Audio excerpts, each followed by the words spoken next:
फैसलाबाद से मोहम्मद अशफाक मुगल वजीर आला पंजाब मोहतरमा मरियम नवाज शरीफ की हदायत पर फैसलाबाद में खसूसी अफराद के लिए मावन आलात की फराहमी जारी। महकमा सोशल वेलफेयर व बैतुल-माल की जानब से 51 मावन डिवाइसेज तकसीम की गई। खसूसी अफराद में 45 व्हील चेयर्स, 2 वाकर्स, 1 आला समात और 3 सफ़ेद छड़ियाँ भी फराहम की गईं। म्यूनसिपल कॉरपोरेशन हॉल में मावन आलात की तकसीम की तकरीब मुनक्कद हुई। साबिक MPA मियां ताहिर जमील तकरीब के मेहमान खसूसी थे। Divisional director social welfare Khalda Rafiq, Rana वारस, मियां ज़ियाउर रहमान, तारिक जानबाज भी मौजूद थे।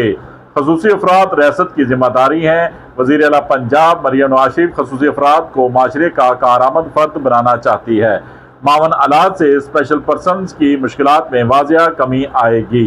खसूसी अफराद का वज़ीर आला पंजाब मरियम नवाज शरीफ से इज़हार तशक्कुर। देखते रहिए GS न्यूज़। इस वीडियो को लाइक करें, हमारे चैनल को सब्सक्राइब कर बेल आइकन जरूर प्रेस करें